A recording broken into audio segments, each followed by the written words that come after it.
Hello students, very good morning to myself Vishnu Soni. कू science academy online platform पर आपका welcome. तो हम लोग लास्ट बायोलॉजी के अंदर जो हम लोगों ने डिस्कशन किया था वो हम लोगों ने जनरल बायोलॉजी को हम लोगों ने डिफाइन किया था। What is biology?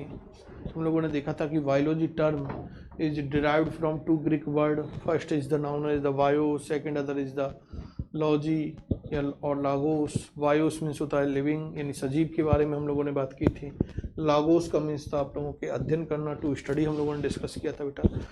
तो सजीवों के बारे में हम लोग जिस ब्रांच में स्टडी करते हैं, जिस शाखा के अंदर अध्ययन करते हैं, उस शाखा को जीव विज्ञान कहा जाता है। फिर हम लोगों ने समझा भी था बेटा कि सजीव में कौन कौन आते हैं। तो सजीव में हम लोगों ने देखा था पेड़ पौधे आते हैं, जीव जंतु आते हैं, और यहाँ तक कि मानव को भी कहाँ सम्मिलित किया गया है? सजीवों के अंदर सम्मिलित किया गया है। क्लियर? यही था। आगे हम लोग जो डिस्कस कर रहे हैं बेटा, वो हम लोग क्या डिस्कशन करने वाले हैं, वो है आप लोगों के ब्रांचेज ऑफ बायोलॉजी, जो हम लोगों ने लास्ट में मेंशन की थी। तो नेक्स्ट हम लोग क्या मेंशन करते हैं? जीव विज्ञान की शाखाएं।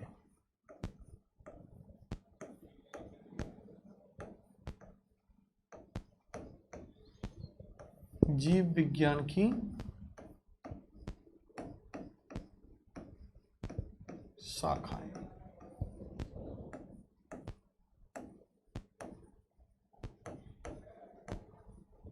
Branches of biology.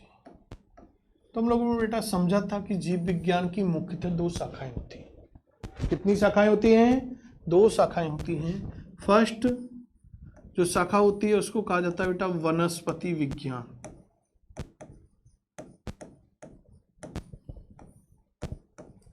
First branch कौन सी है? वनस्पति विज्ञान। It means botany. और जो दूसरी ब्रांच है बेटा आप लोगों की, वो है जंतु विज्ञान। It means zoology. Clear? First branch हम लोगों ने बेटा बॉटनी को समझना चालू करते हैं। बॉटनी क्या है? तो बॉटनी बेटा जो है ये ग्रीक भाषा के दो शब्दों से मिलकर बनी है। ग्रीक भाषा के दो शब्दों से मिलकर बनी है। पहला शब्द होता है बॉटनी, बोलने में वही आता है बेटा, है ना। और दूसरा शब्द होता है आप लोगों के लॉजी और लागोस। कुछ भी यूज कर लो, उसका मीन्स एक ही है। बॉटनी का मीन्स होता है बेटा वनस्पति, वेजिटेशन और पेड़ पौधे, प्लांट्स।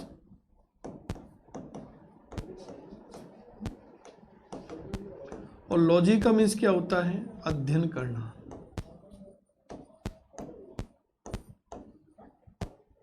इट मीन्स पेड़ पौधों के बारे में अध्ययन करना।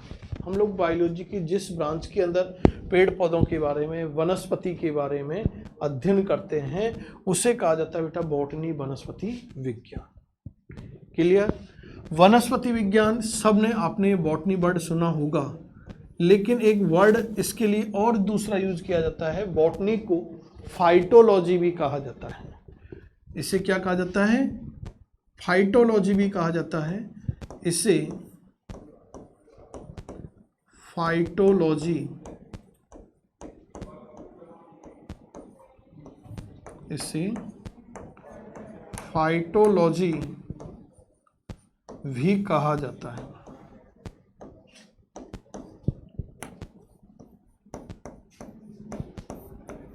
इट मीन्स इसके बारे में हमें समझना है। तो फाइटोलॉजी भी बेटा, ये जो शब्द है फाइटोलॉजी, ये भी ग्रीक भाषा के दो शब्दों से मिलकर बना है। एक शब्द है फाइटा और दूसरा शब्द है लॉजी। तो लॉजी को देखते ही तो आपके माइंड में आ गया होगा, अध्ययन करना, टू स्टडी होता है। और फाइटा का मीन्स बेटा हम लोग जो यूज करते हैं वो है प्लांट, पेड़ पौधे। फाइटा प्लांट्स के लिए यूज किया जाता है और इस फाइटा शब्द को हम लोग 11th के अंदर कई जगह यूज करोगे आप लोग बायोलॉजी के अंदर, जैसे thallophyta, bryophyta, pteridophyta, spermatophyta, embryophyta, different kinds of phyta. तो फाइटो जो वर्ड है, फाइटा वर्ड है, इसका आप लोगों को इंट्रोडक्शन मालूम चल गया कि फाइटा का मीन्स क्या होता है, प्लांट होता है। तो वहाँ प्लांट वर्ड ही यूज करना है। आगे उस वर्ड का मीन्स देखेंगे, जैसे थैलोपाइटा, तो ऐसे प्लांट जिनकी बॉडी थैलस लाइक होगी उन्हें थैलोपाइटा बोल देंगे। क्लियर? तो ये हम लोगों को आगे डिस्कस करना है। तो botany is also known as the phytology, इसे फाइटोलॉजी भी कहा जाता है। क्वेश्चन बेटा हमारे पास नेक्स्ट आता है कि सर वनस्पति विज्ञान का जनक कौन है, फादर ऑफ बॉटनी कौन है? तो क्या मेंशन करोगे आप लोग? वनस्पति विज्ञान का जनक, फादर ऑफ बॉटनी। इसे इंग्लिश में भी नोट करना है, वो इंग्लिश में भी नोट कर ले। और हैबिट बनानी है बेटा आप लोगों को इंग्लिश की। फाउंडेशन में आप लोग आए हो, साइंस स्ट्रीम में आए हो, तो साइंस में जब आते हो तो ज़्यादा से ज़्यादा आप लोगों को जो टर्मिनोलॉजी है उनको साइंस में टर्मिनोलॉजी इंग्लिश वर्ड में ही यूज़ करनी है, जिससे आगे आप लोगों को टीचिंग में कोई प्रॉब्लम नहीं आए। तो वो हैबिट बनाते हुए आप लोगों को अब से चलना है। और 100% आप लोग 11th में ही देख लोगे कि आप लोग मोस्टली टर्मों को फिर इंग्लिश में लिखना चालू कर दोगे। तो फादर ऑफ बॉटनी कौन है? वो है बेटा आपके थ्रियोफ्रास्टस। थ्रियोफ्रास्टस को वनस्पति विज्ञान का जनक कहा जाता है। क्लियर? कोई प्रॉब्लम?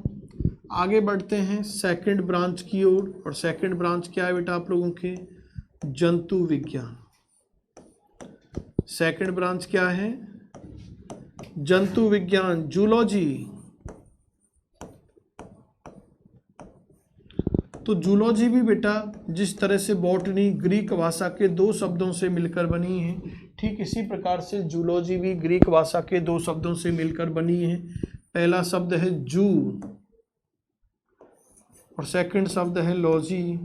लॉजी का मतलब तो आप सीख गए अब तक, अध्ययन करना। और जू का मतलब क्या होता है? चिड़ियाघर सुना होगा ना। और चिड़ियाघर में कौन मिलते हैं हमें? जीव जंतु ही तो मिलते हैं, जानवर मिलते हैं। तो जीव जंतुओं के बारे में हम लोग बायोलॉजी की जिस ब्रांच के अंदर, एनिमल्स के बारे में हम लोग बायोलॉजी की जिस ब्रांच के अंदर अध्ययन करते हैं उसे जंतु विज्ञान कहा जाता है। क्लियर? आगे वही हमारे पास क्वेश्चन पुटअप होता बेटा नेक्स्ट कि भाई इनका जनक कौन है। तो जंतु विज्ञान का जो जनक होता है, जंतु विज्ञान का जनक, तो जंतु विज्ञान का जनक बेटा किसे कहा गया है? अरस्तु को।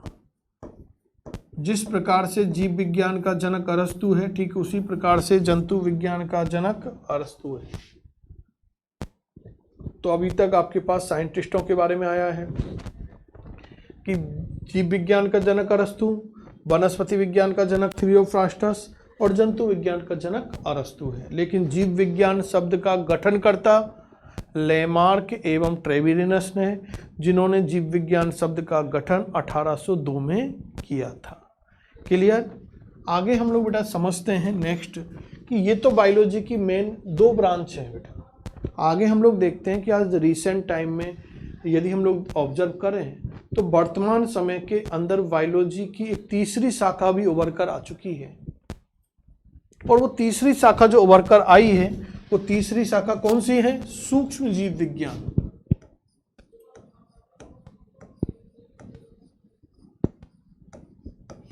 सूक्ष्म जीव विज्ञान बायोलॉजी वालों के लिए बहुत अच्छा कैरियर अपॉर्चुनिटी है। यहाँ पर माइक्रो बायोलॉजी, जितनी भी लेबोरेटरी होती हैं, डायग्नोस्टिक सेंटर होते हैं, तो वहाँ पर इससे related certificate programme, diploma courses है ना, बैचलर कोर्सेज है ना, मास्टर डिग्रीज, यहाँ पर हम लोग माइक्रो बायोलॉजी के अंदर करते हैं। तो माइक्रो बायोलॉजी मेडिकल साइंस में बहुत बड़ा अपॉर्चुनिटी फील्ड है। तो सूक्ष्म जीव विज्ञान माइक्रोबायोलॉजी भी बेटा ग्रीक भाषा के 3 शब्दों से मिलकर बना है, क्योंकि वैसे देखेंगे दो नजर आएंगे, एक माइक्रो और एक बायोलॉजी, लेकिन बायोलॉजी भी तो 2 वर्डों से मिलकर बना था। तो फिर अपन देखें तो ये 3 शब्द हो गए इसके अंदर। एक शब्द हो गया माइक्रो। माइक्रो का मतलब क्या होता है बेटा? सूक्ष्म, यानी छोटा होता है ना, तो सूक्ष्म हो गए। बायोस हम लोगों ने देखा था, बायोस का मीन्स क्या था? सजीव था। और लागोस का मीन्स क्या था? अध्ययन करना। इसका मतलब सूक्ष्म सजीवों के बारे में अध्ययन करना। बायोलॉजी की जिस ब्रांच में हम लोग सूक्ष्म सजीवों के बारे में अध्ययन करते हैं, उस शाखा को सूक्ष्म जीव विज्ञान कहा जाता है।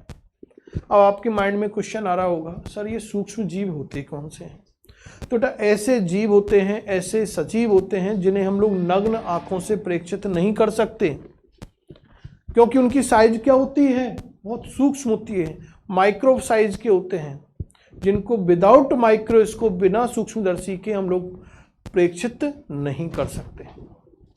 तो ऐसे जीवों के बारे में हम लोग जिस ब्रांच में स्टडी करेंगे वो ब्रांच होगी बेटा आपके माइक्रोबायोलॉजी। क्लियर? माइक्रोबायोलॉजी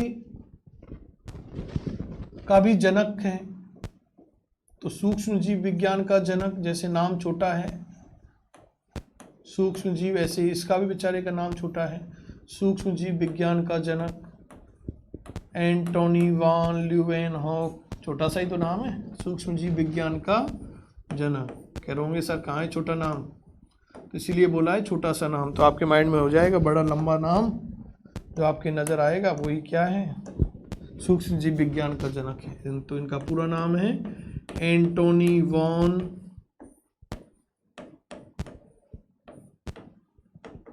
ल्यूवेनहॉक, क्योंकि कई जगह आपको ल्यूवेनहॉक मिलेगा शॉर्ट में लिखा हुआ, लेकिन पूरा नाम तो इनका एंटोनी वॉन ल्यूवेनहॉक है।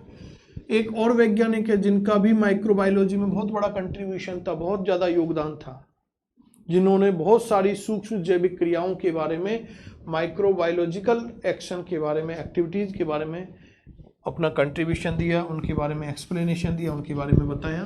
तो सूक्ष्म जीव विज्ञान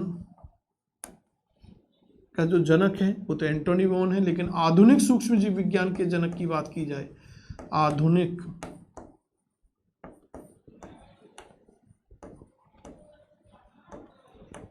सूक्ष्म जीव विज्ञान का जनक, आधुनिक सूक्ष्म जीव विज्ञान का जो जनक है ये कौन है बेटा?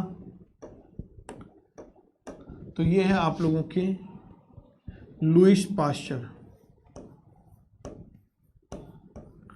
लुईस पाश्चर नामक वैज्ञानिक हूँ जिन्होंने किण्वन की क्रिया की भी खोज की थी। पढ़ेंगे आगे अपन लोग कि सूक्ष्म जीवों की उपस्थिति में संपन्न होने वाला जो अवायवीय श्वसन होता है जिसे किण्वन कहते हैं, किण्वन के प्रकारों के बारे में पढ़ेंगे, वहाँ पर भी माइक्रोब्स का यूज होता है ना, तो आपको फिर समझ में आ जाएगा ये माइक्रोबायोलॉजी, क्योंकि बायोलॉजी के अंदर आप लोग इनके बारे में डिस्कस करोगे। अब आपके माइंड में क्वेश्चन अगला आएगा, सर ऐसे कौन कौन से सूक्ष्म जीव है क्या नाम जिनके कुछ हमें जिससे आइडियाज लग जाए?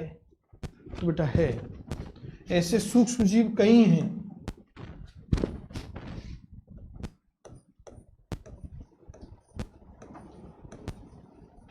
सूक्ष्म जीव माइक्रोब्स कौन कौन से हैं?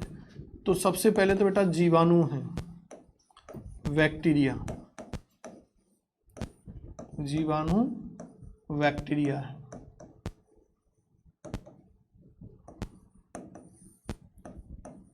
विषाणु है बेटा वायरस, वायरस से भी छोटे आकार वाले होते हैं और विकर्ण जिन्हें विरोइड्स कहा जाएगा।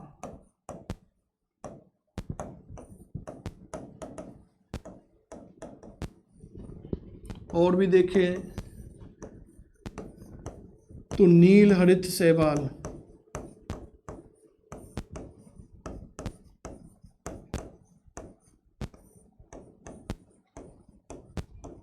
ब्लू ग्रीन एल्गीज होती हैं, जिन्हें साइनो जीवाणु भी कहा जाता है, साइनो बैक्टीरिया भी कहा जाता है।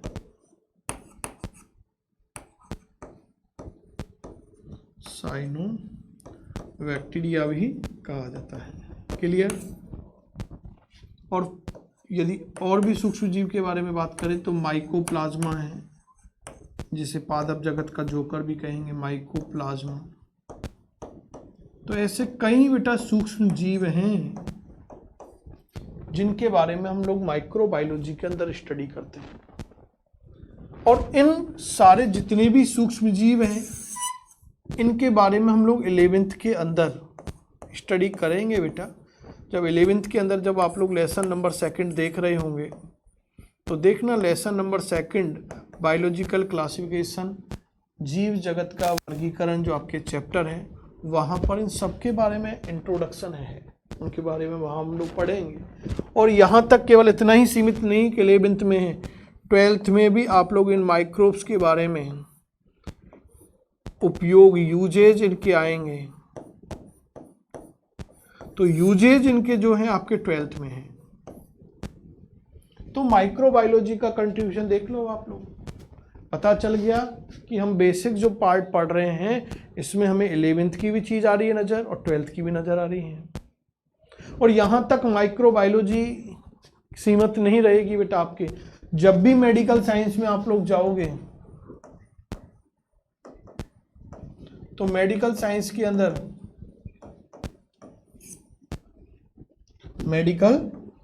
अंदर, जब आप लोग जाओगे तो मेडिकल साइंस में भी आपके माइक्रोबायोलॉजी आएगी, इनके बारे में आप लोगों को डिस्कशन करना पड़ेगा। वहाँ पर भी एक नई बुक आपके माइक्रोबायोलॉजी के नाम से ही आ जाती है। क्लियर। तो ये हम लोगों ने बेटा आज की इस क्लास के अंदर बायोलॉजी की जो ब्रांचेज हैं, मेजर ब्रांचेज हैं, उनके बारे में हम लोगों ने डिस्कशन किया है। आई होप कि यहाँ तक आपके क्लियर हुआ होगा। Thank you, good bye.